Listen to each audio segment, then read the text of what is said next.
my op-ed over at HartmannReport.com this morning, and really the thing that's on the top of my mind. I mean, I really think this is the biggest issue America is facing right now. The single biggest issue is, why can't America have nice things? I mean, basically what we have now is a system where right-wing billionaires have bought our political system. They've stacked the Supreme Court through groups like the Federalist Society and the Judicial Crisis Network that are funded by billionaire money, dark money that you can't even track a lot of it. They get these people on the Supreme Court, and then the Supreme Courts say, oh yeah, it's cool for billionaires to influence elections. And the result of that is that our democracy doesn't work. And, one of the things that they're doing is, making it harder for people to vote. And because our democracy doesn't work, we don't have nice things. That's it in summary. I mean, what got me thinking about this was a post that I saw in Democratic Underground over the weekend. Somebody had turned a post by a woman named Caroline who lives in Sweden. I linked to her Twitter account. It's SWE Resistance on Twitter. Over at HartmannReport.com, and she wrote, and this was actually a couple of years ago, but now it's been turned into a meme and gone viral all over again. She wrote, I live in Sweden. We have Social Security, affordable health care, strict gun laws, 5 weeks paid annual leave, a year maternity leave, etc. And no, we're not a communist country. We're not even strictly socialistic, but socio-democratic. And our freedom is not inhibited. For example, health care can cost a maximum of $130 a year for visits to healthcare centrals, in other words, doctors' offices.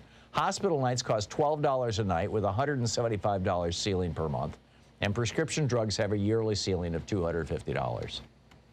So how did Sweden get that? Well, the Swedish people kept electing politicians who said, that's what I'm going to give you. We're going to do democratic socialism or social democracy here in Sweden. Now, the word socialism, I get it. In 1848, Karl Marx used that word to describe what today we refer to as communism. And basically, today, nowadays, particularly among the millennial generation, the word socialism doesn't mean what Karl Marx said it meant. It doesn't mean what we call communism. Basically, the only people who call socialism or communism socialism anymore are right-wing cranks and actual hardcore Marxists who want to, hang on to the word. But most of the world refers to Sweden as basically a socialist country, or a country practicing socialism, or as I said, democratic socialism. It's not just Sweden. Norway, Denmark, Iceland, Finland, they all have remarkably similar systems. And the rest of the European Union is only just a step and a half behind them.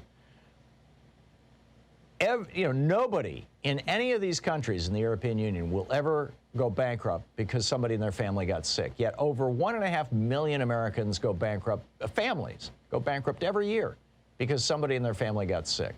Lose their home, lose everything. Nobody in any of these European countries who wants to get a good college education or go to a trade school who's capable of doing it is prohibited from doing it or will go into debt for doing it. In fact, some of these countries even give you a stipend, a subsidy, to go to college. They voted for this, the Swedes and the Norwegians and the Danes and the Germans and the French and the Spanish. They voted for this because their political systems allow everyone to vote. That's how democracy got translated into social democracy. In the Nordic Council of Ministers, for example, on their website says, quote, this is about Sweden, everyone who is entitled to vote and who is registered in the population register in Sweden, which is, by the way, something that happens when you're born. Back to what it says. Everyone who's entitled to vote and is registered in the population register in Sweden is automatically included in the electoral roll, the Röstlängden, and receives a voter card by post. This is true of basically every country in Europe. You're born, you're a citizen, they know that. When you turn 18, you're automatically registered to vote. You don't have to do anything. And voting is easy. You can vote by mail, you can show up in person, whatever you want, it's easy. So here in the United States, it turns out most Americans would like the stuff that the Swedes have. I mean, let's just go through the list. All Americans told CBS pollsters recently by a 66 to 30% ratio. 66% of all Americans told CBS pollsters, quote, government health, we would support a government health insurance for all program. A recent Harris poll asked, do you support a proposal that would make public colleges, universities, and trade schools free for all and cancel all student debt? 58% of Americans said yes. Only 42% said no. These countries, these European countries, have high unionization rates, sometimes approaching 90%. They have higher minimum wages, and they have higher taxes on rich people. Well, we'd like those things here as well. I mean, the Gallup asked Americans if they'd like to join a union. 6 out of 10 Americans said yes. A Reuters Ipsos poll last year found that 64% of Americans agree with this statement, quote, the very rich should contribute an extra share of their total wealth each year to support public programs, end quote. So if a majority of Americans want these things that Scandinavians and Europeans have, free health care, free schools, unions, good wages, taxes on the rich, why don't we have these things? Why do we instead have the highest child mortality rate in the developed world, the highest maternal mortality rate in the developed world, the lowest tax rates on the rich in the developed world, a $1.5 trillion student debt that's collapsed an entire generation's hopes and dreams, and billionaire Jeff Bezos shooting himself into outer space rather than letting a union into his company or paying his damn taxes? Why is that? And the answer is pretty straightforward. Conservative billionaires in the U.S. Supreme Court. Lewis Powell in 1971 wrote his famous memo telling billionaires how to take over the country. A year later, Richard Nixon put him on the Supreme Court in 72. 4 years later in 76 in the Buckley versus Valeo decision, the Supreme Court said if a billionaire wants to pour money down the throat of a politician so much that they basically own that politician, that's not bribery, that's not corruption, which is what we'd called it from 1776 to 1976. That's not bribery and corruption, even though we called it that for 200 years. We're going to call that free speech protected by the First Amendment. And then 2 years later in the Bellotti case in 1978, the Supreme Court said, oh, and by the way, we're going to apply this to corporations too. And then, of course, in 2010, they doubled down with Citizens United. But to make it even worse, to make it even more difficult or complex or whatever the word,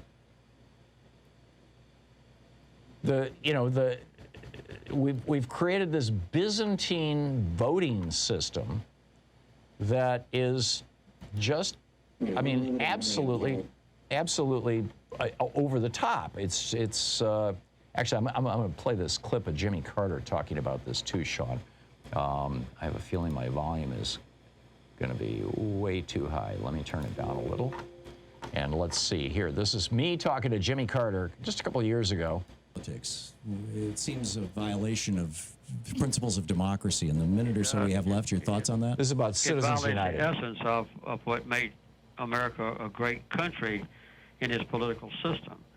Now it's just an oligarchy with unlimited political bribery being the essence of getting the nominations for president or the elected president.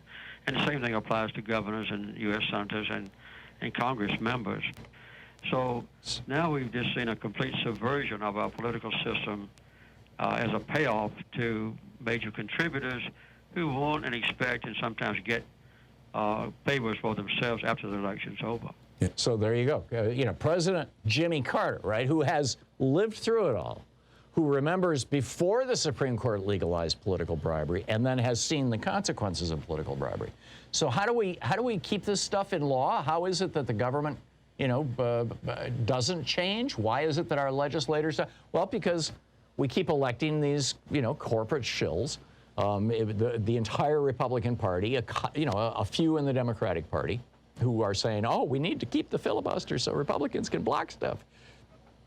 And with that, and the reason why we keep electing them is because it's so hard to vote in the United States. We are literally the only developed country in the world where you've got to jump through hoops to register to vote. We are the only developed country in the world where partisan politicians can purge the voting roll and regularly do in order to reduce the populations of people voting who are inclined to vote the opposition party. In other words, we're the only country in the world where, for example, Brian Kemp and Brad Raffensperger down in Georgia, or Greg Abbott and his Secretary of State down in Dan, what's his name, down in Texas, just purge black and brown people off the voting rolls just because they can.